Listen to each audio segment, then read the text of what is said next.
All right, so this section is all about radicals and roots and how we deal with them. So first we're going to talk about the product property of square roots. The square root of a product equals the product of the square roots of the factors. So that basically just means that we can break up things that are being multiplied into separate square roots. So here we have inside the radical 9 times 5. We can break that up into the square root of 9 times the square root of 5. And then we can simplify this square root of 9 to get 3 times radical 5. And then same thing algebraically, the square root of ab is equal to the square root of a times the square root of b. And this might look a little familiar, and these rules look very similar to exponent rules, and that's because if you remember, you can write the square root as the 1/2 power. So square roots and exponents behave very similarly. All right, so we're going to simplify these radical expressions here. So the first one, we have the square root of 108. Now there's multiple ways we can do this. The way that I prefer to do this is just basically break it up into a factor of a perfect square and any other number, and then keep doing that until you can't. So the first thing that I see that if I add up the digits 1 plus 0 plus 8, I get a 9. So I can divide a 9 out of 108. And if I divide a 9 out of 108, I get 12. So I can break this up into the square root of 9 times 12. I'm going to zoom in a bit. And this is obviously the square root of 9 times the square root of 12.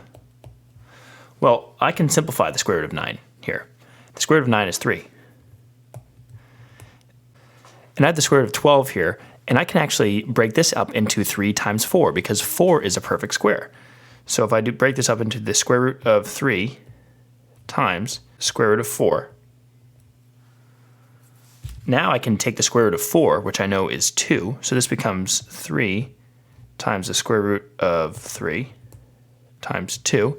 Then I can multiply the 2 times the 3 here, and I get 6 times the square root of 3 as my final answer. I can't simplify this expression anymore, so we're done. The next example here, I have the square root of 9 times x cubed. So I can break this up again into the square root of 9 times the square root of x cubed. So that's going to be square root of 9 times square root of x cubed. Now here, the square root of 9 is 3, so I can just rewrite this as 3.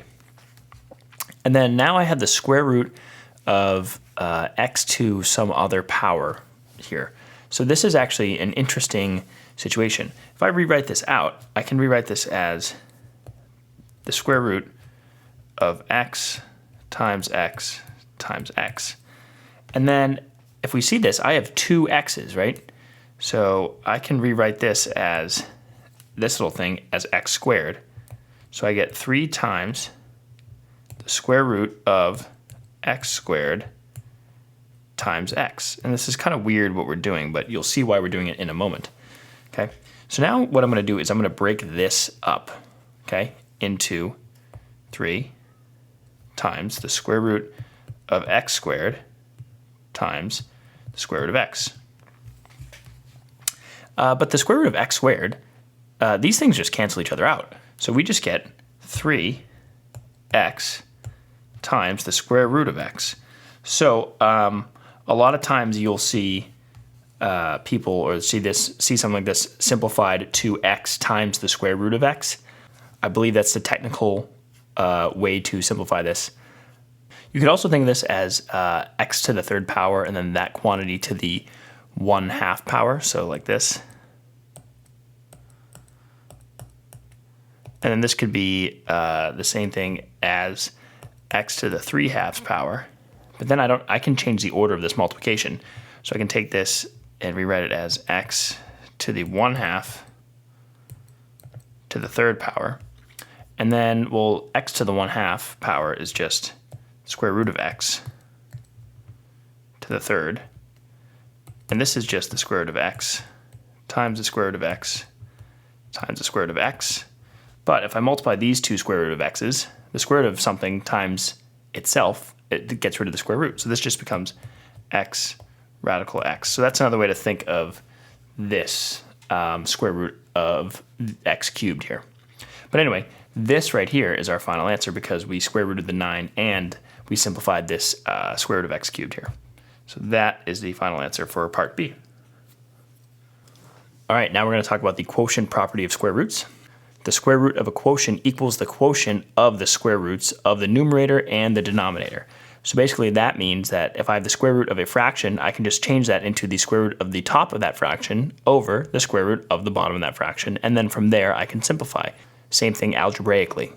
We also see that a has to be greater than or equal to 0, and b has to be greater than 0.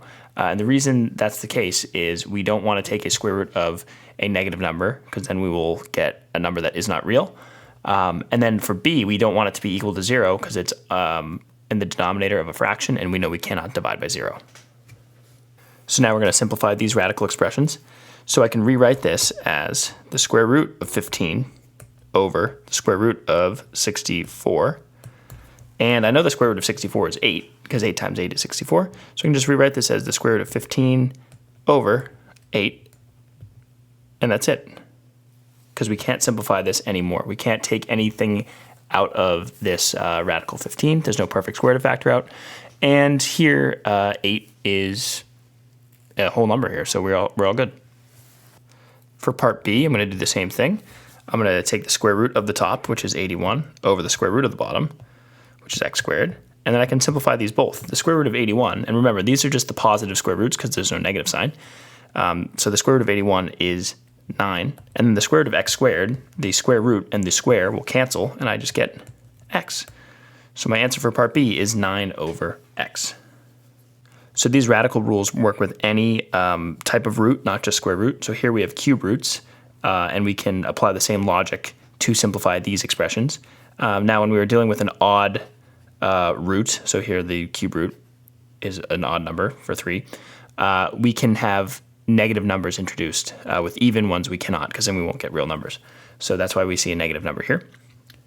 So anyway, what we want to do is now instead of factoring out a perfect square, we want to factor out a perfect cube. So there's multiple ways to do this. What I see here is I see that we have a 128, and if I divide that by 2, I get 64, and 64 is a perfect cube. So I'm going to rewrite this as the cube root of negative 2 times 64. Now, we could have put this negative over here. The negative is basically going to come outside of the radical either way, so it doesn't really matter. But I probably should have written it as negative 64, but once again, it doesn't matter because that negative is going to come on the outside. But anyway, now I can break this up, and when I break it up, I am going to put the negative over here into the cube root, of 2 times the cube root of negative 64. From here, I know that the cube root of negative 64 is just going to be negative 4, and then I can bring down the cube root of 2. So I can rewrite this as negative 4 times the cube root of 2, and this is our simplified answer for part A. For part B, I have the cube root of 125 x to the 7th power. So what I'm going to do is I'm going to break this up, the number part and the variable part.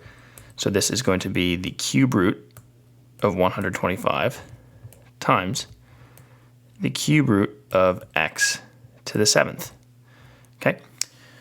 So now what I can do is I can take the cube root of 125, which is a perfect cube, which is 5. So that becomes 5 here. And then this is going to be multiplied by, well, we talked about this in a previous example, but this x to the 7th here, we can think of this as being taken to the 1/3 power.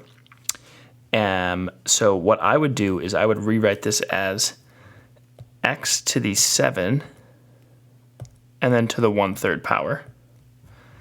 And then that is going to be equal to, well, I can just multiply these two exponents here. So it's going to be equal to 5 times x to the 7/3 power.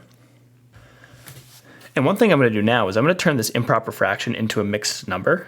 And this is kind of a roundabout way of doing it, but this is the easiest way for me to do it. So this is going to be 2 1/3, So I'll rewrite it down here. So this is going to be 5 times x to the 2 1/3 power. But now I can break this up into 5 times x squared times x to the 1/3. And I know that x to the 1/3 power is equal to the cube root of x. So I can just rewrite this as 5x squared times the cube root of x. And this is my final simplified answer. I'm going to show another way how to do that right now. So if I have the same expression, which we started with up here, I'm going to rewrite this cube root of x to the 7th power out. So we have the cube root of x times x times x times x times x. And there's 7 x's, I believe. 1, 2, 3, 4, 5, 6, 7. Okay, so basically all I need to do, since we're taking the cube root, is find groups of 3. Once I get 3 of the same thing being multiplied, they will cancel out with the radical. So if I get these 3 x's and then these 3 x's, I can take these two out, and they'll just, these 3 x's under the radical will turn into an x outside of it. So we have 1 x and then 2 x's. So we get x times x outside the radical, and then the cube root of x inside the radical. And then I can just multiply these 2 x's to get x squared times the cube root of x. And that's another way that we can get this expression simplified for part B. For part C, I have fraction here with the cube root. So I have the cube root of y over 216. So I'm going to break this up, same thing that we did with square roots. This is going to be the cube root of y over the cube root of 216. And 216 is a perfect cube, so that's just going to turn into 6. And then the cube root of y, well, I can't simplify that anymore, so I'm just going to leave it as the cube root of y. And that is our final answer. All right, for part D, we have a pretty complicated fraction under a cube root. So I'm going to break this up. So this is going to equal the cube root of the top, which is 8x to the 4th power, over the cube root of the bottom, which is 27y to the 3rd power. So now, on the top, I'm going to break this up into the cube root of 8 times the cube root of x to the 4th.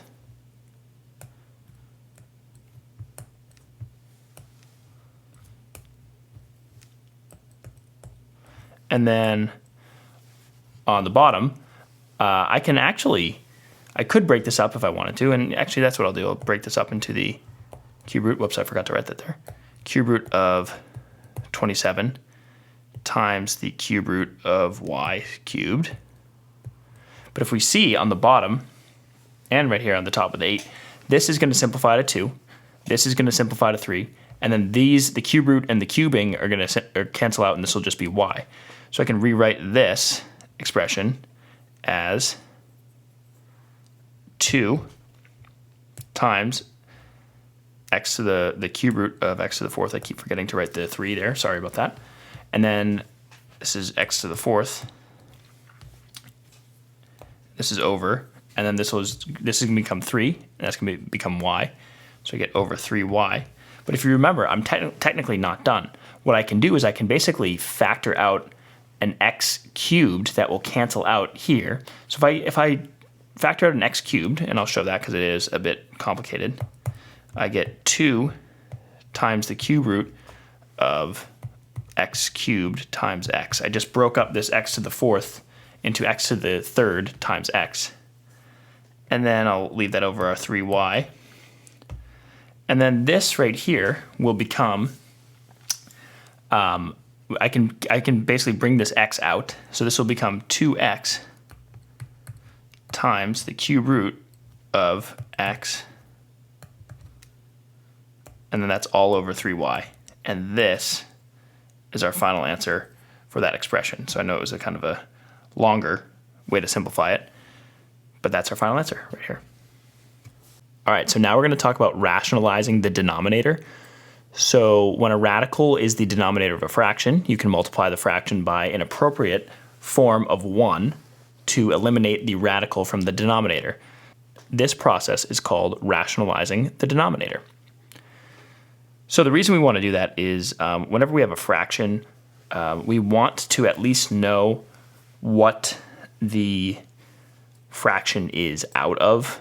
Like, we want to have a good idea of what it's out of, and then because if we could estimate what the top is, then we know about what that fraction could be.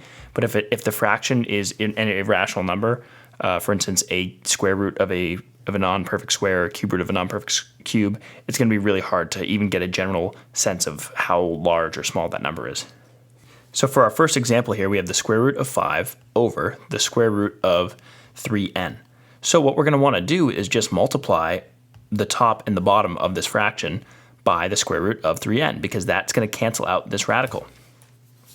So if I multiply this by square root of 3n on the bottom, I have to multiply it by the square root of 3n on the top. So now I can rewrite this as, well, here the square roots are going to cancel. So the bottom is just going to be 3n. And then here, the top of our fraction, the numerator, remember, when I'm multiplying radicals, I can actually just multiply this 5 times the 3n inside of the radical. So this becomes 15n. Because once again, 5 times 3 is 15, and then we just bring the n here. And now I cannot simplify this anymore. This is simplified. We have a rational denominator, and I can't break up the top anymore either. So now we have an example with a cube root in the denominator of a non-perfect cube. So here it gets a bit more complicated. If we try to do the same thing as rationalizing the denominator when we had a square root and just multiply the top and bottom by the cube root of 9, that won't work out so well, and here's why. So the cube root of 9 times the cube root of 9 is just going to be the same thing as the cube root of 81. So that 81 is not a perfect cube, so that doesn't help us at all. So that's not what we want to do here.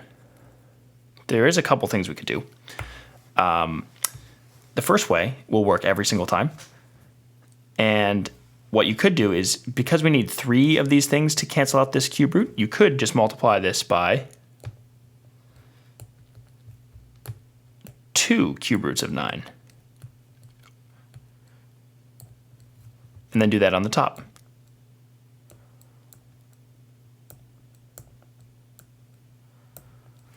So these would all turn into a 9, right? Because the cube root of 9 times the cube root of 9 times the cube root of 9 equals 9.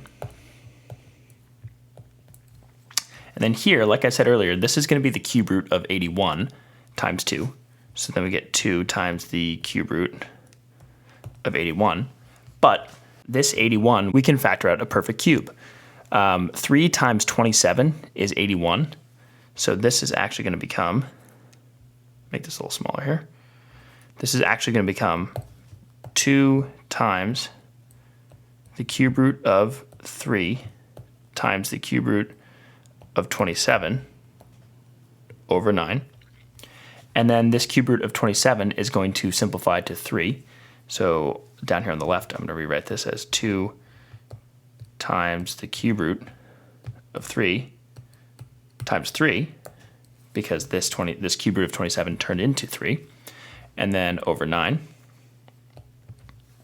And then right now I could multiply this and then simplify, but I see that the 3 and the 9 would go into each other. So I'm just going to cancel this 3 out and then divide a 3 from the 9, so this would become a 3. So my final answer is going to become 2 cube root 3 over 3. And I have a rational denominator here, and everything on the top is simplified. So that is one way to do it, but there is actually another way to do it that might be a little easier. So I'm going to rewrite the original problem, which is 2 over the cube root of 9. So the other way you can do this is find a number to multiply to get to the closest perfect cube here. So the closest perfect cube above 9 that we can multiply to is going to be 27. So the way to get from 9 to 27 is multiply by 3 here. So if I multiply the top and bottom by the cube root of 3, I actually get, here this is going to be the cube root of 27, and then my top, I get 2 times the cube root of 3, and then this is over the cube root of 27. And this right here is going to actually be a much quicker way to do this. So basically, if you can figure out what number to multiply 9 by to get to the next possible perfect cube, then this is actually going to work out great. But like I said, this other way will work every time. So anyway, all I have to do now is simplify the cube root of 27 to 3, and then I get my final answer again. 2 times the cube root of 3 over 3. And now we're done. Okay, so now we're going to be dealing with conjugates. So this might be a little confusing, but I'm going to read it first and then explain. The binomials a radical b plus c radical d and a radical b minus c radical d, where a, b, c, and d are rational numbers, are called conjugates. You can use conjugates to simplify radical expressions that contain a sum or difference involving square roots in the denominator. So basically, the purpose of a conjugate is to rationalize a denominator that might have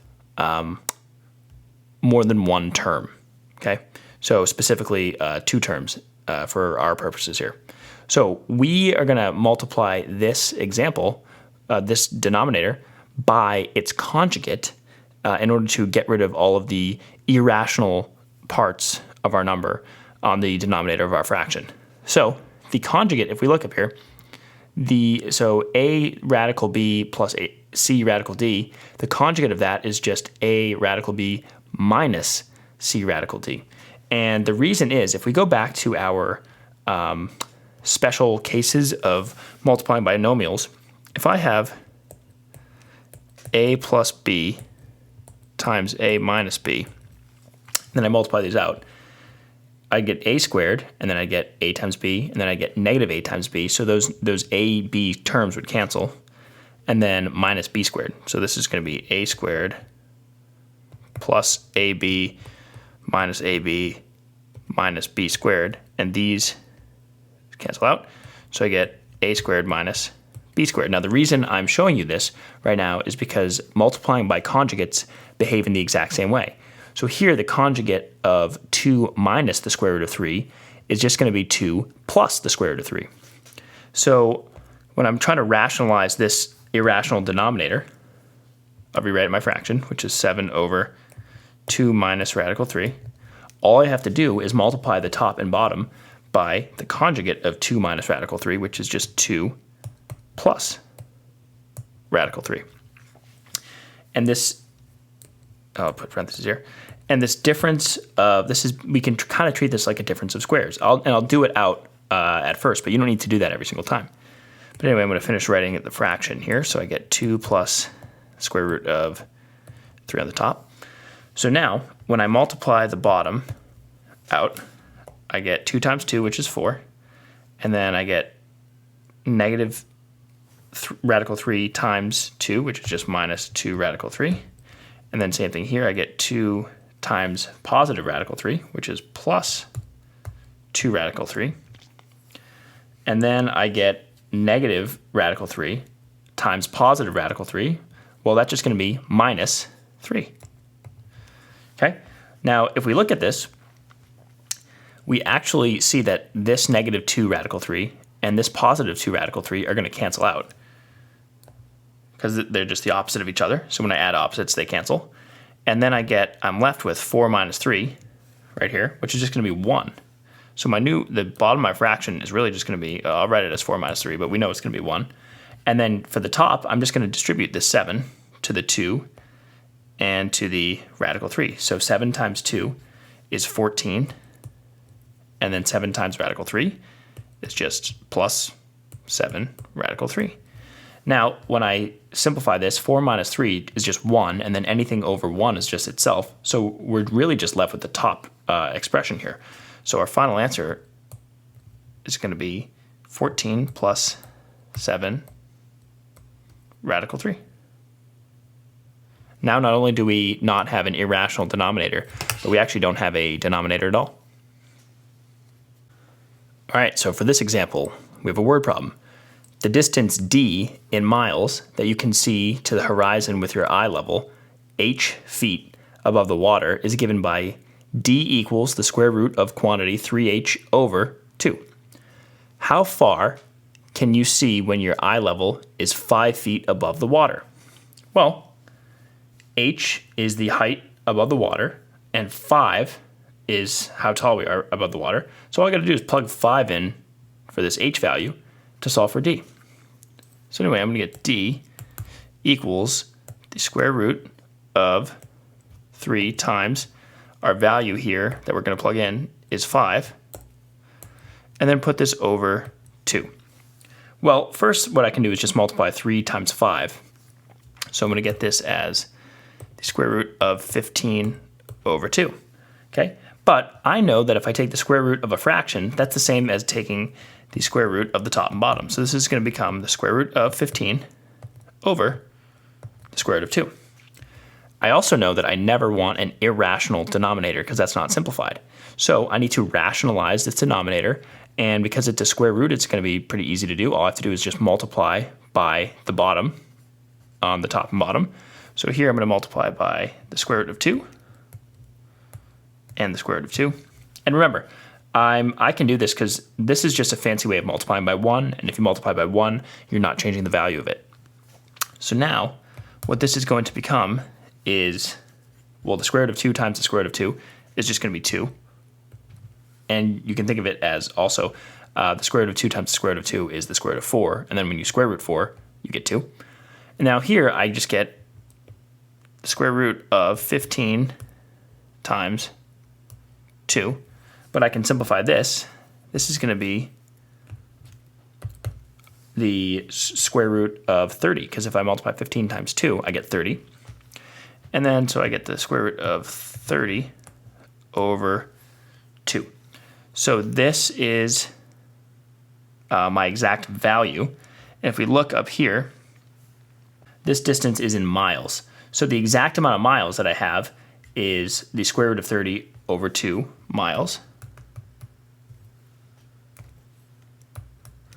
And if I wanted to get an estimate of how far this is, I could plug this into my calculator. So I'm going to plug in square root of 30 and then divide that by 2.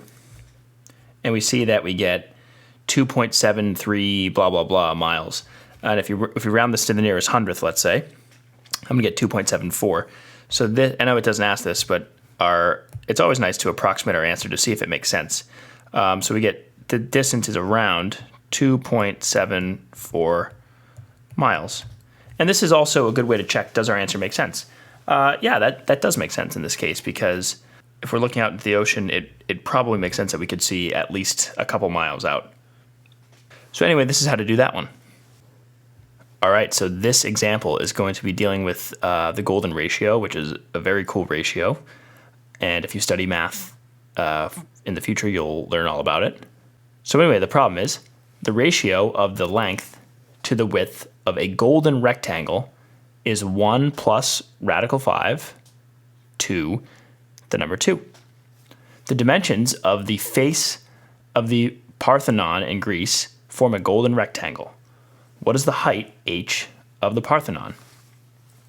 Well, let's look at this problem, how we're going to set it up first, and then we'll get to solving it. So it doesn't necessarily specify what we're missing here, whether or not this is the length or the width, because it's the height here.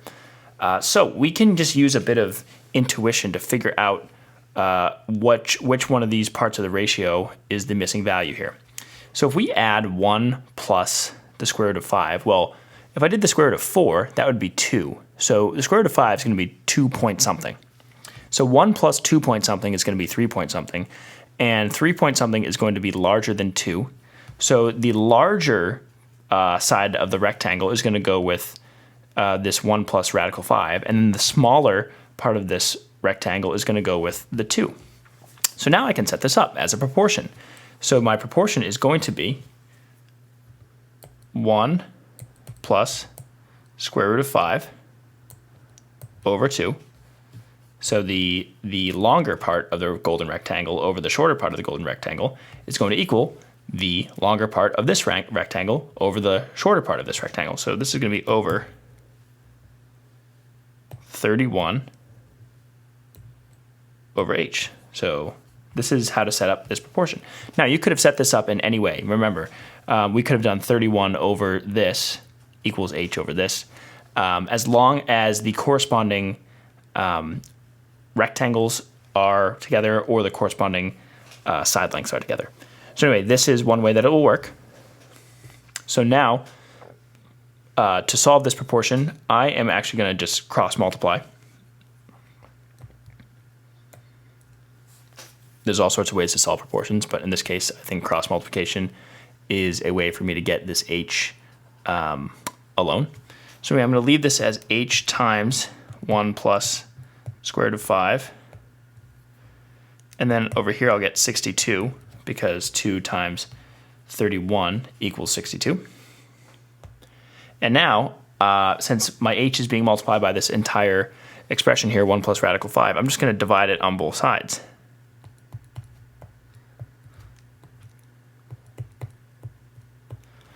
And now we get 62 over 1 plus radical 5.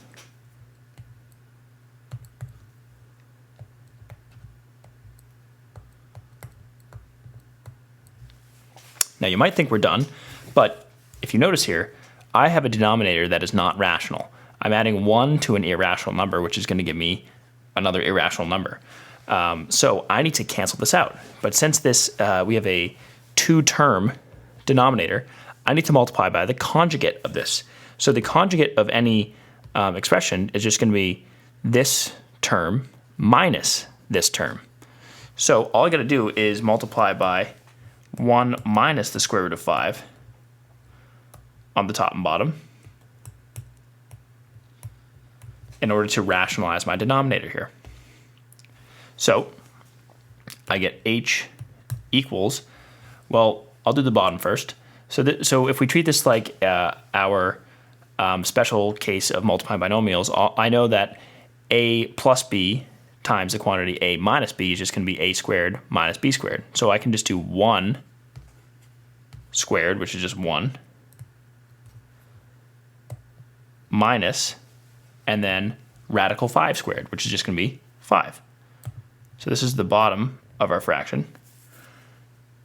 I'm going to rewrite that actually, so we have more space. So over 1 minus 5. And then over here on the top, all I got to do is distribute the 62. So when I distribute the 62, I get 62 times 1, which is 62. And then minus 62 times radical 5 on the top. And then on the bottom of this fraction, I get 1 times 1, which is just 1. And then the radical 5 times 1, and then the negative radical 5 times this one, and I'll put parentheses around there.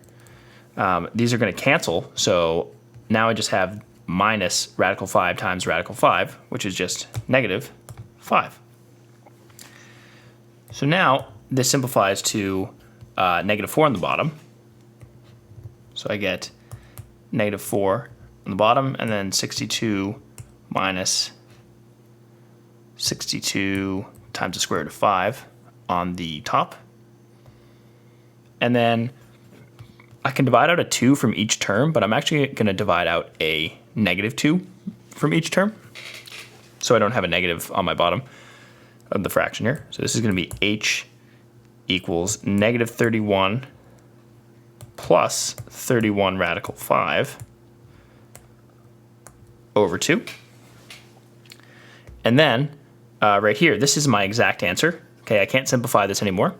But what I can do is I can plug this into a calculator to check to see if my answer is in the right ballpark.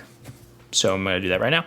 So I'm plugging in negative 31 plus 31 radical 5, and then dividing the entire thing by 2, and we get 19.15 blah, blah, blah. I'll round this to 19.2. So my height is around 19.2. And our unit that we were given was 31 meters. So both of these for our exact and our estimated answer are going to be in meters. And if we look back at our original picture, it does make sense that if this is 31 meters and our picture is drawn to scale, which it looks like it is, that this would be about 19.2 meters or somewhere around there. So it's always good to check to see if our answer is in the right ballpark in the context of the problem. All right, now we're going to talk about performing operations with radicals. Radicals with the same index and radicand are called like radicals. Now the index of a radical, if you didn't know, is just what number is right here. So for a square root, this would be 2, but it's not written, it's implied. A cube root, right here, the index is 3. If you took the 5th root or whatever, that index would be 5, and so on. So anyway, if there's the same index and same radicand, so that means the same number inside of the radical, these are like radicals. And we can treat these just like terms. So it says you can add and subtract like radicals the same way you combine like terms using the distributive property. So if I'm going to treat these like basically like terms, I can combine this 5 radical 7 and then negative 8 radical 7. And 5 minus 8 is just going to be negative 3. So I can rewrite this as negative 3 radical 7 plus the square root of 11. And I can't simplify this anymore because we do not have like radicands. So this is as simplified as I can get this expression. For part B, I have 10 radical 5 plus the radical 20. Well, at first it looks like we don't have like radicals here, but I can simplify radical 20. I can break this up into the square root of 4 times the square root of 5. And the square root of 4 is just 2. So this becomes 10 radical 5 plus 2 radical 5, which equals 12 radical 5. And this is now our simplified expression here. And for the last one, it's actually going to be pretty easy. We have a variable in our radicand, which is fine.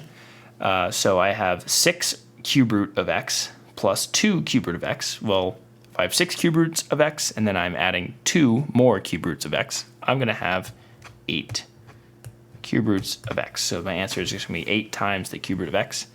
And we can't simplify that anymore either. So we're done with that one. All right, so for the last example in this video, we're just going to be showing some ways to use the distributive property with radicals. So we can just do it the normal way at first. I can multiply this 5 times radical 3, and then the 5 times radical 75. So I'm going to get the square root of 15 here, because 5 times 3 is 15, so we'd have the square root of 15. And then minus, I could multiply the square root of 5 times the square root of 75 here, and then simplify. But I noticed that I can factor out a 3 and a 25, because 25 is a perfect square. So I'm going to rewrite this as square root of 5 times square root of 3 times the square root of 25. Okay? So now the square root of 25 is just 5, and then 5 times 3 is 15. So I can rewrite this whole thing as the square root of 15, just bringing this one down, minus this 5, right, from the radical 25. So 5 times the square root of, well, 5 times 3 is 15. And now I have like radicals right here. So this is the same thing as, if I wanted to, I could put a 1 in here. So this is like 1 square root of 15 minus 5 square roots of 15 is just going to equal negative 4 square root of 15. So this is my simplified expression here.